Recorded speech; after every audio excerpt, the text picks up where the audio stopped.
Hello, so in this video we're going to be talking about covalent bonds, and we're going to be looking at why the dot and cross model for the electrons in a covalent bond doesn't actually work if we think about Coulomb's law and other classical laws of motion.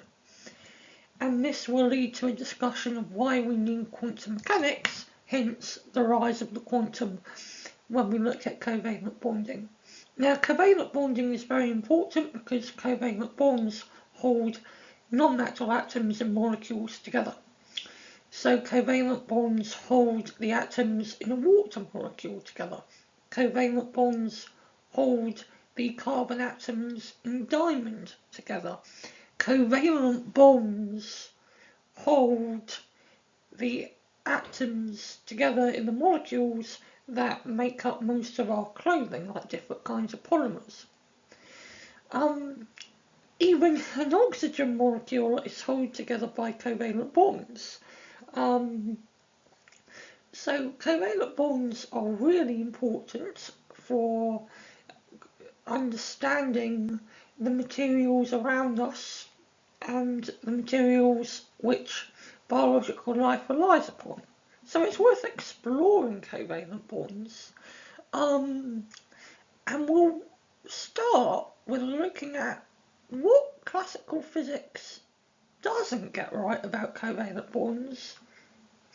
But then when we look at a quantum description of covalent bonds, we'll see that the classical picture does contain a very important nugget of information that holds true, although in a more general way, in the quantum version of covalent bonds.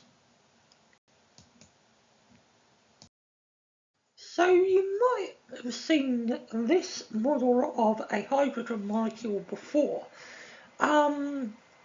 Now, usually we would represent one electron in a covalent bond with a cross, and if there was an electron from another atom in the covalent bond, that would be represented with a dot. Just to emphasise that covalent bonds involves, in general at least, all atoms involved in the bond sharing at least some of their electrons.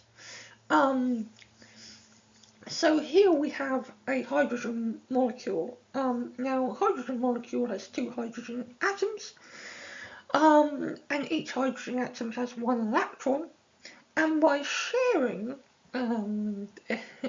this electron between the atoms, and each hydrogen atom sharing its electron, a covalent bond can form. And it's worth saying that this is technically a stable configuration for the electrons, in a sense, because the electrons look like they're kind of equidistant between the two protons at the hearts of our hydrogen atoms. And because they're equidistant, the net force, the net electrostatic force on these bonding electrons and the protons at the heart of the atoms would be 0. It's kind of like if you put a negative charge equidistant between two positive charges, the net force on that negative charge will be 0. However, there are problems that arise quite quickly if we think in more detail about this model of this covalent bond, so these two shared electrons. And one thing that I won't talk about much in this video because it would require going into a lot of mathematical detail, but one thing worth mentioning is electrons are repulsive. Now, in the classical model, where we're treating electrons as particles and therefore as objects that are localised. They exist in one place, or at least in a very small region, compared with the size of the molecule. This repulsion between these two electrons, if they're both in this fairly narrow overlapping region, is going to be fairly considerable, and arguably this force would at some point possibly push at least one of the electrons in the covalent bond out of this overlapping region. And in fact, the problem is worse, because molecules interact with each other. I mean, hydrogen molecules interact via something called van der Waals forces, but if we're ignoring quantum mechanics, we can't really have van der Waals forces. But because it is possible to have, liquid molecules where the atoms are held together by covalent bonds,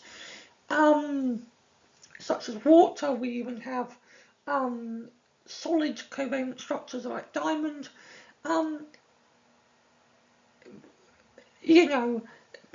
Clearly, there are interactions between molecules.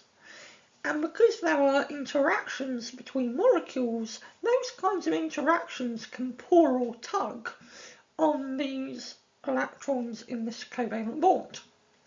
And any pull or tug that pushes them even slightly from this very delicate equilibrium position will cause the electrons to go sailing towards one proton or the other, which would mean that the covalent bond will break apart very quickly. So in summary, the problem with the classical model is that we have a very unstable equilibrium. I mean, it's technically stable because, if the electrons don't move from this very narrow overlapping region and remain perfectly still, then yes, if we ignore electron-electron repulsion, this could be a stable configuration. However, the moment an electron moves even a little bit closer to one proton than the other in this hydrogen molecule, that electron will be leaving this covalent bond, this overlapping region, very quickly. And I actually did a bit of code to work out how quickly this would happen, to look at how stable is this covalent bond in a hydrogen molecule. Now, given that physics uses a lot of computational stuff, I thought it'd be worth going through the code I've used, because it also allows us to explore in more detail this classical model of the covalent bond in a hydrogen molecule. And it's good practice for anybody that is thinking of doing physics in higher education, or wants to extend their physics knowledge or do physics for a hobby. Having an example of some code related to a physical problem might be helpful. And I'll also briefly show the actual code itself, so that if people want to, build something around it, play with something similar, they have some kind of template to work with. So we are now going to look at the computation to model how unstable really is this equilibrium with this electron precariously between two protons. Now, in the diagram of the molecule here, these blue circles don't represent atoms. Remember, the atoms are overlapping in the covalent bond. These blue dots represent protons. So H1 is the proton of hydrogen atom, which I've labelled as hydrogen atom 1, and H2 is the proton of hydrogen atom 2. And we have an electron, which, because the electron has such a small mass compared to the proton, I've shown as quite small, a small circle, and our electron is this red dot. Now, you might think I would choose R for the radius of the molecule. So the distance the electron will be from each of the protons when it's in the unstable equilibrium. But because the force that will attract the electron to one of the protons when we displace it a bit is an electrostatic force, which is a radial force. The force is traditionally written in terms of radial distance, which is given the symbol R. So, R could mean many things. It could mean the radial distance from one of the protons, it could mean the radius of the hydrogen molecule. So to avoid confusion, I have just avoided R entirely. So I'm using S to represent the radius of the hydrogen molecule, and I'll use X to represent the position of the electron along this bonding axis, if you like, shown by this double-sided blue arrow connecting our two protons. And I'm taking X to equal 0 to be the point that is equidistant between the two protons. So currently it looks like the electron, the red dot, is at position X equals 0, which means it is at distance S between proton H1 and proton H2. So that's kind of like what this sketch represents, which is a very good point for starting to explore how we would do a bit of code to work out how unstable the covalent bond is. But now let's bring in a bit of maths. So the first bit of maths I'm going to use is that the electron is always experiencing two individual forces. When the electron is at X equals 0, these two forces cancel out. But individually, there are always two forces acting on the electron, and this is the electrostatic attraction between the electron and the protons. Now, for simplicity, I haven't included the other electron in the covalent bond. I'm just considering a single electron in the covalent bond. And there are quantum mechanical reasons for doing so. But I mean, it's harder to justify classically, but it does simplify our calculation. And you could kind of think of it like our two electrons might repel, but they repel so that they are at opposite ends, opposite points of the overlapping region between the atoms, thus meaning that, the electrostatic repulsion between our two electrons in the covalent bond is negligible compared to the electrostatic attraction between each of these individual electrons and the hydrogen protons.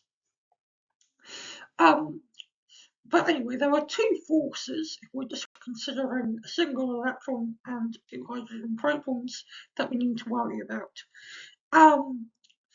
So F FH1 is the electrostatic attraction between the electron and proton H1, and FH2 is the electrostatic attraction between the electron and proton H2.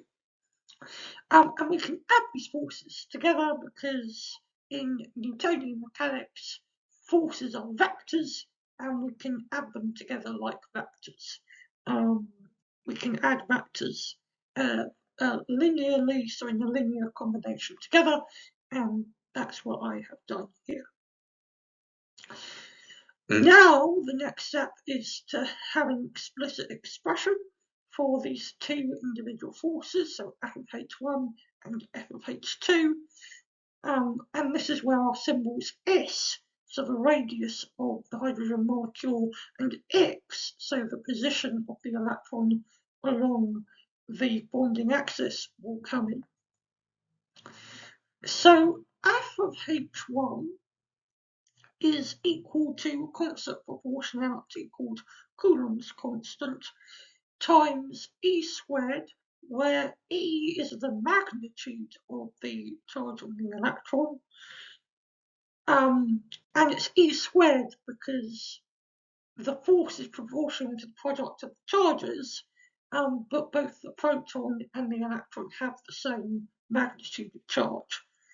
So when we take the product of the charges, if we're just worrying about the magnitude of the product, we get E squared. And then we have to divide this by the distance between the proton H1 and the electron, and then square that distance. Now, if the electron is at position X, and I'm taking X to be positive as you move towards the right, so as you move towards H1, and negative as you move towards H2. So if the electron is at position X, then it is at a distance S minus X from H1. So that's why we have S minus X in the denominator. And then by similar reasoning, F of H2 is this.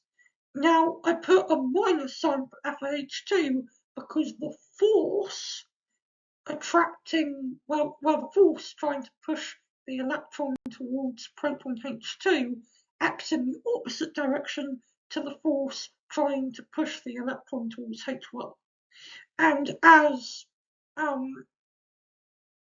the numerator of both our fractions for the forces are positive, and the denominator, given the squaring, S minus X or X plus X, is always going to be positive.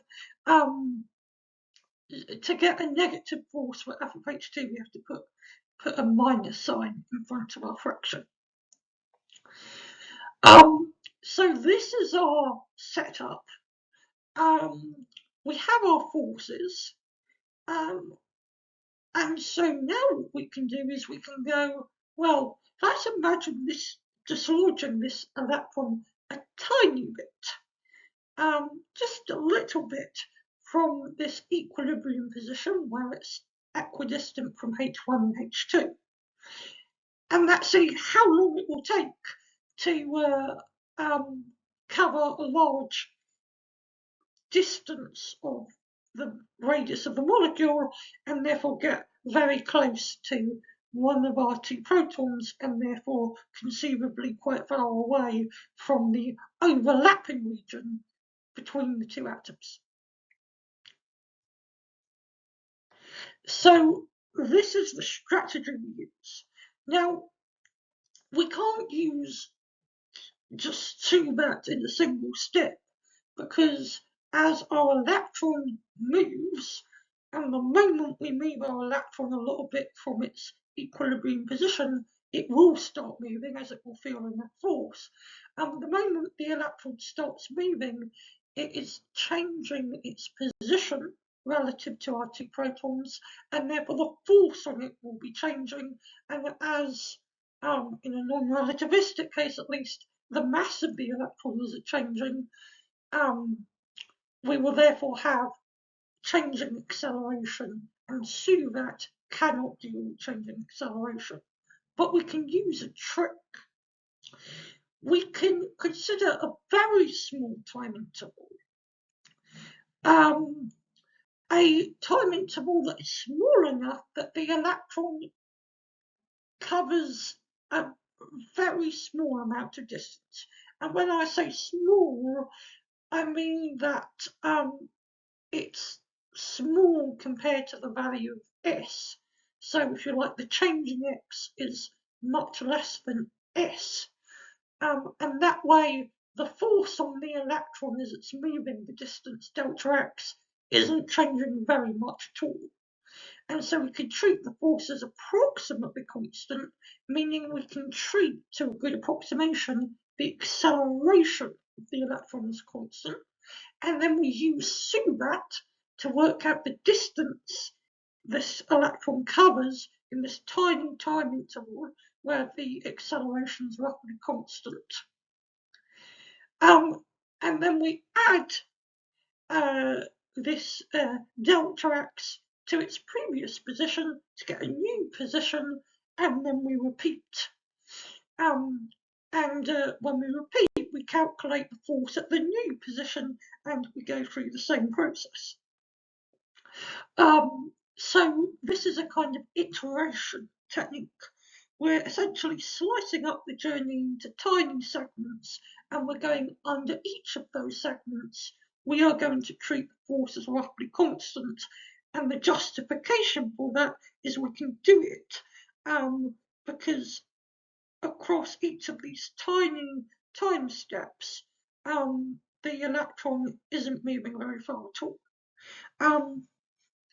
Now, when the electron gets incredibly close to one of the protons, in a tiny time step, the electron might be moving quite far, and then this method might not work. But by that time, when the electron has got very close to one of the protons, it's quite far from the overlapping region between the atoms, and therefore has exited, if you like, the region where it's part of a covalent bond. So we don't have to worry about that, because we're only interested in, how long will the electron take to get out of the overlapping region, and therefore to get quite close to one of the protons. We don't really care what happens after that point. So that's the method, and in the next section of the video, I will show the code briefly, just to give a template so that if people want to see how one can compute it, they have explicit code to work with. But anyway, when doing the code, this is the graph I got. Sorry, firstly you have to say the value of S so we can interpret our graph.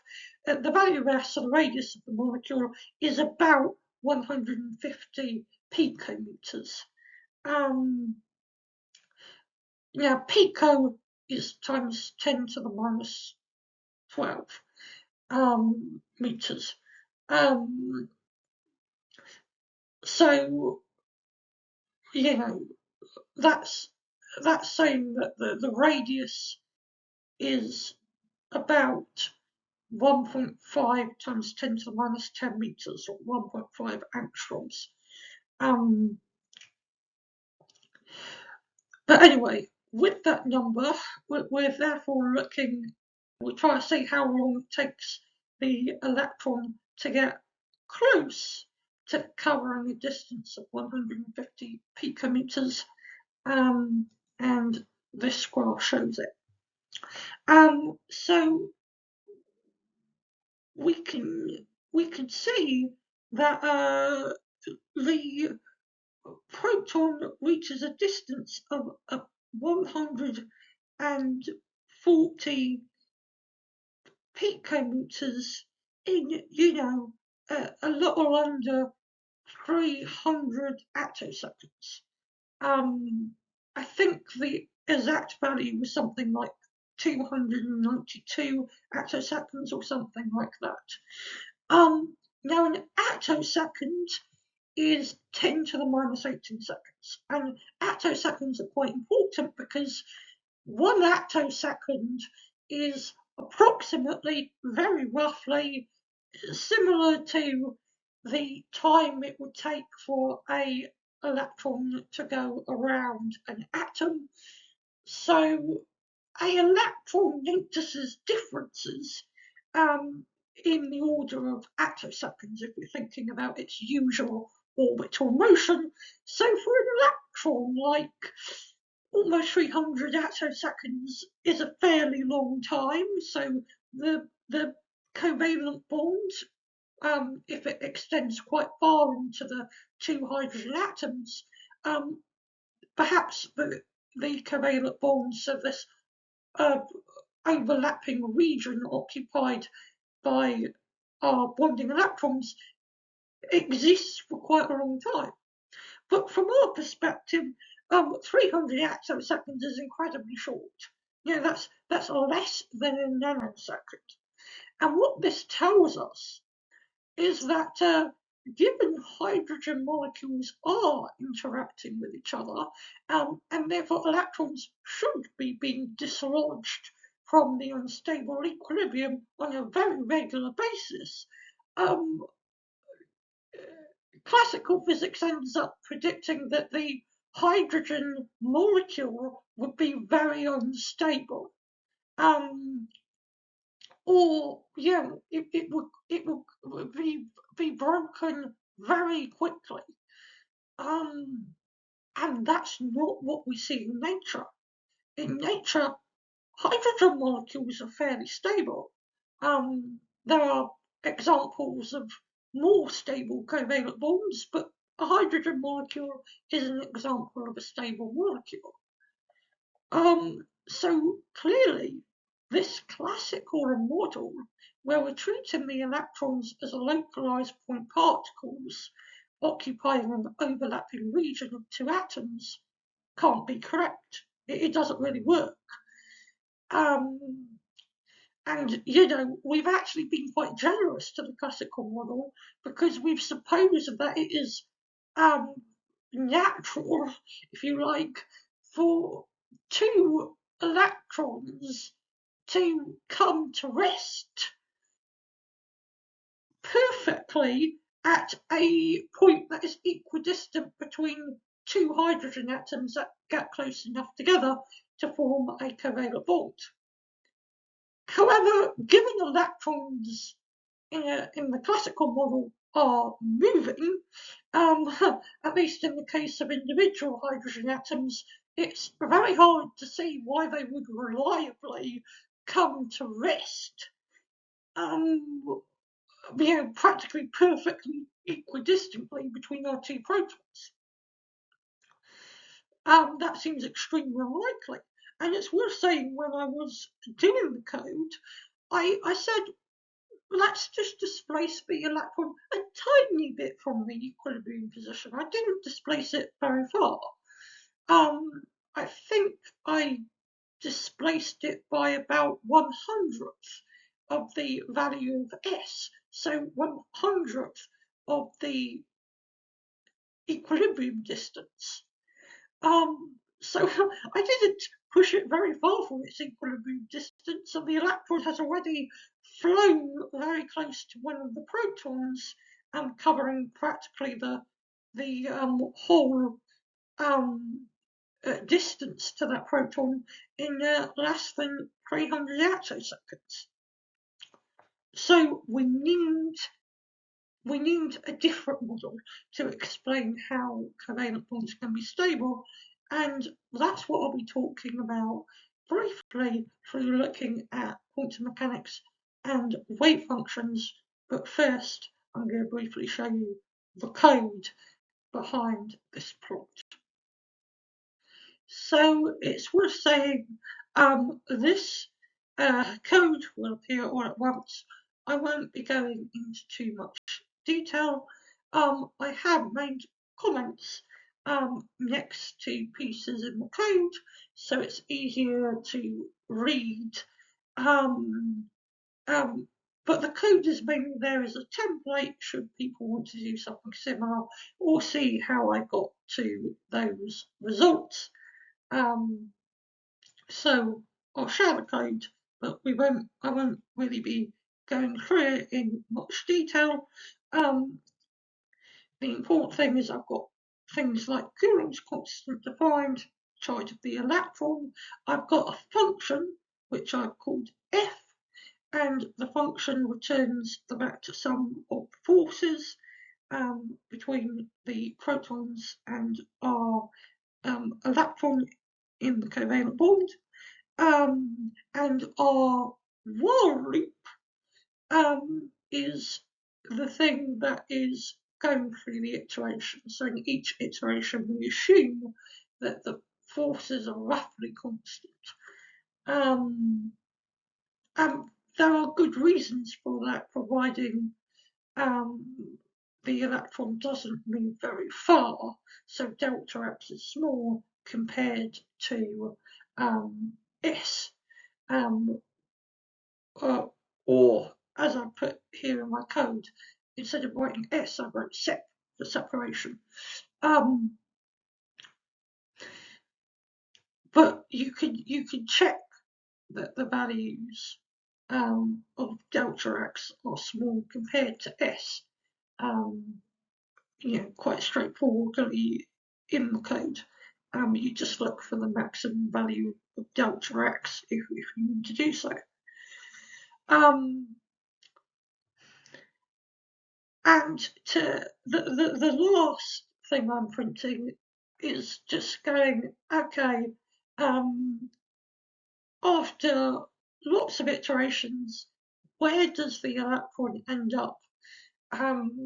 Compare that to the electron being very close to one of the protons, and just check that indeed the electron is very close to one of the protons. So it's just checking that the final value in the loop is indeed marking the electron as being very close to one of the protons. But anyway, that's the code, and now I'm going to be moving on to the quantum mechanical origin of covalent bonding. So we've learnt quite a bit about why the classical model doesn't work, but let's bring quantum mechanics to save the day. Now, classical physics tends to go wrong where the idea of particles being localized to some region of space doesn't work very well. And when we want to talk about particles exhibiting in some manner a more spread out nature, without getting too deeply into the metaphysics, we make use of something called a wave function. Loosely speaking, it describes how spread out the particle is, and therefore allows us to calculate things like the probability of finding it in a particular state. Now, for this part of the video, the wave functions I'll be dealing with are spatial wave functions. So they're about the physical position of the electron when we measure where it will be. And so there's a couple of different spatial wave functions to keep in mind. So one spatial wave function I'm going to use has a symbol psi. Now I'll be using psi to represent the spatial wave functions of individual electrons in a covalent bond. So when we saw earlier the dot and cross model of the hydrogen atom, lowercase psi will refer to the wave function of each of those electrons in the overlapping region. The differences in quantum mechanics, psi might cause there to be a peak in the overall wave function of our two bonding electrons combined within that overlapping region, or there to be a high probability of finding our electrons in the overlapping region, but psi will extend actually over the entirety of space, including even within the nucleus of the hydrogen atoms. Whereas capital Psi will refer to the total wave function, so the wave function of the covalent bond, or if you like, the wave function we get when we consider both our bonding electrons together.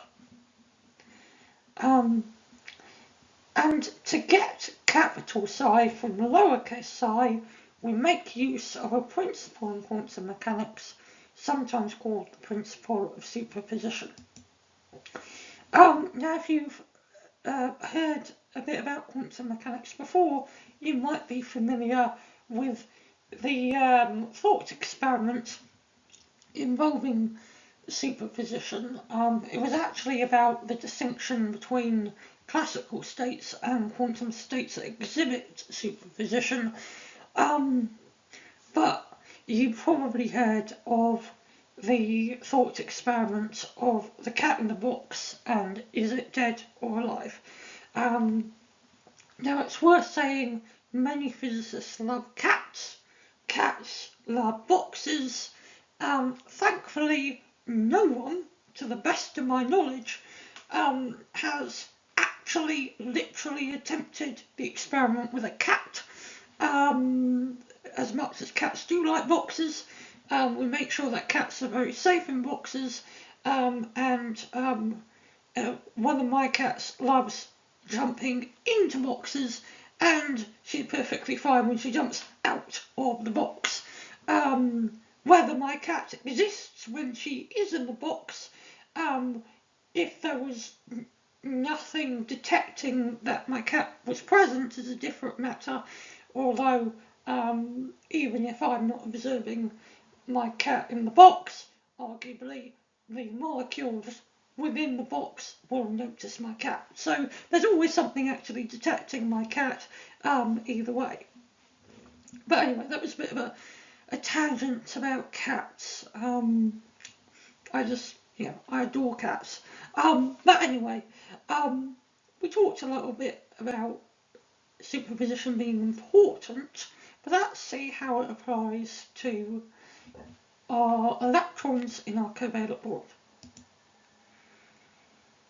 So we're going to consider the wave function of electrons, psi1 and psi2. Now, psi1 means essentially psi1 is a wave function of the first electron around atom H1, and psi2 is a wave function of the other electron around atom H2. But because of the principle of superposition, and because there is a covalent bond between these atoms, so these electrons are in some manner allowed to be in the other atom, we also have to consider actually electron 1 being in atom H2 and electron 2 being in atom H1. And due to the principle of superposition, to get the most general state, we get it by adding the products of the wave functions where the electrons are in their original atoms to the products of the wave functions where the electrons are in each other's atoms. they've essentially swapped over in our second term, where number 1 electron has gone to H2 and number 2 electron has gone to H1. So that's our superposition principle here. Now, one possible solution is that with this plus or minus we have a plus, and the effect of this plus is it means there is constructive interference between our wave functions, equidistant between our hydrogen atoms. Now, it turns out that one isn't the most probable place to find each of our 2 electrons isn't actually equidistant between the 2 atoms. That's one way where the quantum model does differ from the classical model. However, there is a significant probability for finding our electrons around the central region between our 2 atoms. And that's really what the overlap between the atoms in the dot and cross model was, in a way, getting at. It's worth saying, whereas a lot of physicists, when they're talking about quantum mechanics, often describe how quantum mechanics is better than classical physics in certain areas, which it definitely is, classical physics can give us a hint to the kind of symmetries or patterns we would expect in a more sophisticated quantum model. So, in this constructive interference, we can see why, to a degree, the idea of an overlapping region where we find our electrons close to the central point between our 2 hydrogen protons, we can see why that kind of makes sense, why, that's semi-realistic, because, there's a good chance that we will find our bonding electrons within that region. But one thing to note is, because these are kind of electron clouds, they don't really, our electrons, at least when observed in the Copenhagen interpretation of quantum mechanics, don't really have a position, and therefore they don't exhibit the same kind of instability localized particles do. In fact, this state is incredibly stable because it's built out of wave functions that we call stationary states. And essentially stationary states are states which do not naturally vary with time. That is, if there are no other potentials or forces acting on the particles other than the ones we have included to get our stationary states, then our particles can exist in these stationary states indefinitely. But to finish up, you might wonder, well, I picked a plus in my second equation, but my top equation has plus minus. So, is it possible for 2 electrons from neighbouring hydrogen atoms to get close enough together and to produce a superposition wave function, a total wave function, so capital Psi, where we subtract the products of the individual wave functions rather than add them? And that's a subtlety I'll be looking at now at the end of this video. So we've said that quantum mechanics can describe how covalent bonds can arise. Essentially, quantum mechanics tells us that electrons are not localized particles but described by wave functions. Those wave functions can constructively interfere. Constructive interference results in a relatively high probability of the electrons ending up roughly equidistant between the 2 protons of a hydrogen molecule. Therefore, a good classical analogy to a covalent bond is considering our 2 bonding electrons as occupying a region formed by the overlapping of our two hydrogen atoms. That's kind of the rough sketch of this quantum mechanical model and how it relates to our classical dot and cross diagram. But now I want to go into a bit more detail about why do we have constructive interference rather than deconstructive. So I'll firstly show a diagram that visualizes the key point that means that constructive interference is preferable, and then I'll do a loose kind of argument to sort of justify why electrons like constructive interference. But the full-on diagram is taken from a branch of chemistry known as molecular orbital theory. It's a really interesting branch of chemistry. Sometimes it might be called orbital quantum mechanics, but it's essentially about the quantum mechanics of bonding, particularly bonding between non-metal atoms. And here they've taken psi, capital Psi, to be the overall wave function of our two electrons in the bonding between the hydrogen atoms, like I have. And if the wave functions, or I should say the products of the wave functions, interfere constructively, so we add them together, we get what we call a molecular bonding orbital. And we could see, given that the magnitude of psi squared does give us a description probability of finding the electrons at different locations, we can see that there is a relatively high probability of finding the bonding electrons being roughly equidistant between our two protons.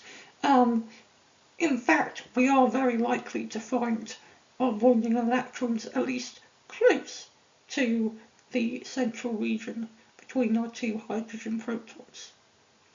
And that's why you get, just a bit of a, why the dip is still, it doesn't go anywhere near zero for psi squared in the case of a molecular bonding orbital.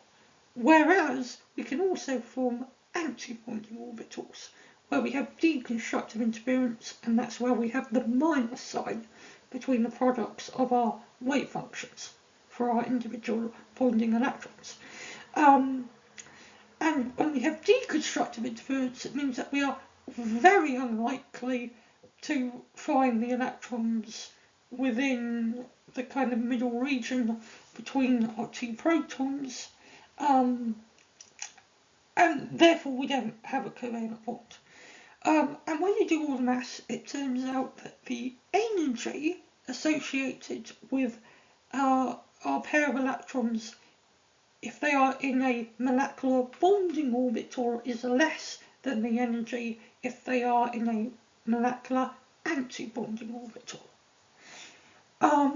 So it's energetically favourable for the electrons to interfere constructively, or using the language of classical chemistry, to form a covalent bond. So that's the actual reason. But you might go, well, why? And there's a lot of whys in this video, but that's the nature of physics. Why is it energetically preferable for electrons to be in a molecular bonding orbital rather than a molecular anti-bonding orbital? And the full reason why molecular bonding orbitals have less energy is quite mathematically complex. So, for the purposes of both time and making this video as accessible as I can, I know some of my viewers, may really want lots of mathematics. You may or may not want lots of mathematics yourself, but I also know that I probably have some viewers who prefer visual diagrams, so I don't want to get bogged down in lots of heavy mathematics on a video where there's lots of room for lots of visual diagrams like this one. So I'll give a brief outline of a justification. It's worth saying this justification is similar to the kind of ones you might get at university. There are problems with this justification. It should be taken with a pinch of salt, but it does give some insight. But it's worth saying if you want a more rigorous, more precise treatment, I would encourage you to dive into molecular orbital theory. But anyway, here is a argument which I think is helpful. Anyway, so why do electron wave functions interfere constructively? Well, let's start off with step one. Step one in this argument for why constructive interference is preferable involves the idea of spin. Now, electrons have a quantum property called spin. It's essentially a kind of angular momentum that only exists in quantum mechanics, because it's actually an angular momentum that is telling you about the kind of quantum fields of which electrons are excitations, whereas in classical physics we don't have quantum fields, so there is no classical analogue of spin. But anyway, spin is a type of angular momentum, therefore it's a kind of state we can describe of our electrons. And for this part of the video, when I say a overall wave function, I will mean both the position of an electron or electrons and their spin states. And it turns out that in terms of spin, it is energetically favourable for our electrons to have opposite spins. You can think of that as giving a total angular momentum of a pair of electrons of 0, which is obviously smaller than if our electrons were aligned in their angular momentum. So it's energetically favourable for them to have opposite spins, and therefore their spin state we can think of as being anti-symmetric, because if we were to flip the spin of our two electrons and then take a photograph of their new spin state and compare it with their original spin state, we would be able to visually see a difference. Now, the physics of the system wouldn't change, because we'd still have one spin up and one spin down electron, but you could tell the difference between this and that. They visually look different, so we would expect something to happen with the wave functions if we were to essentially flip the spin of our two electrons. So we say that their spin is antisymmetric.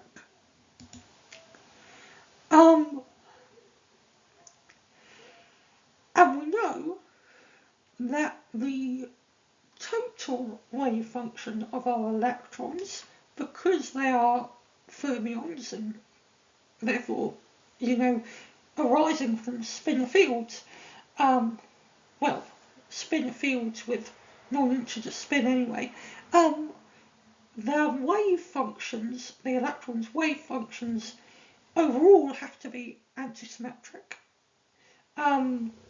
And it's actually the antisymmetric property that forces them to which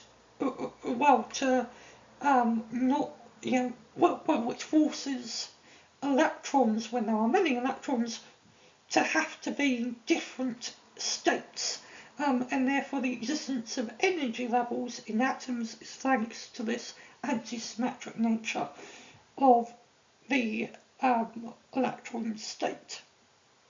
If electrons had symmetric overall wave functions, so when we take spin and position we've got a symmetric wave function, then there's no reason why we couldn't have all electrons of very complex atoms at the same energy level, and so chemistry, if there even would be any chemistry anymore, would be completely different. So we have very good reason to believe that the overall wave function of our electrons is antisymmetric. We know that the spin part of the wave function is antisymmetric.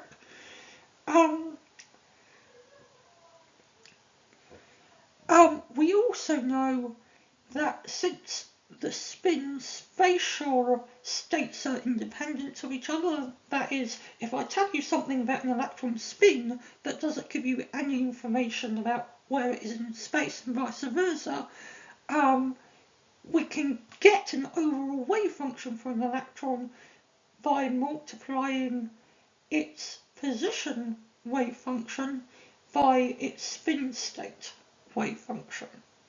And that's just because spin and position are independent variables. And to get the